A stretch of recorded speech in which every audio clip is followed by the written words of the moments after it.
De palo. Anem a fer el velatori. Ja l'han cagat, llauraor.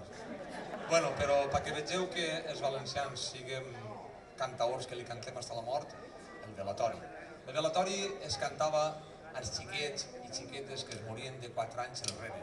La gent creia que cantant, ballant i menjant el que podien, els xiquets se n'anaven al cel. Són àngels, àngels els que deixen de ser-ho, perquè n'hi ha vegades que diu rei, i altres vegades diu, com això que diu el nostre senyor, diu, dejad que los niños se acerquen a mi, diu que s'agarra i se roget i a patar al rebente, pues, però la veritat és que els xiquets són àngels. Bueno, pues la gent creia això.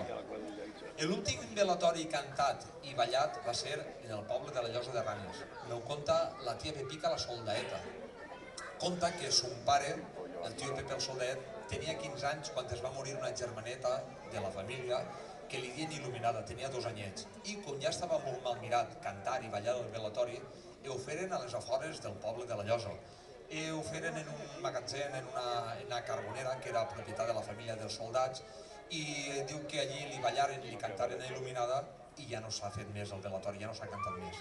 Després, en la Vall d'Albaida, concretament en Olleria, Mari, la de Tarsi, conta que sa abuela li contava que els xiquets que es morien i no estaven batejats els soterraven darrere de la porta de casa. La gent creia també que si es enterraven des de casa, l'ànima del monyicot, de l'albaet o de l'albaeta, no se n'anava mai de casa. Això ve des de temps dels grecs. Els grecs ja feien tots aquests rituals. I després, els xiquets o xiquetes que s'havien mort i es havien batejat i ja es podien soterrar al cementeri, els mateixos xiquets que prenien la comunió es portaven a soterrar en un llençol ple de llistes de colors. Bueno, doncs anem a fer 2 variants del velatori que tinguem a la costera. El de Xàtiva i el de la Llosa de Ranes, el velatori.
que s'ha mort la criatura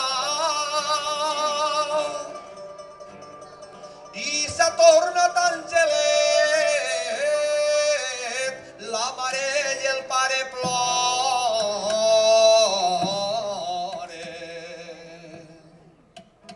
Ara només puc plorar, llàgrimes de melangia, que un mal vent es va emportar el clavell que més volia. Ara només puc plorar.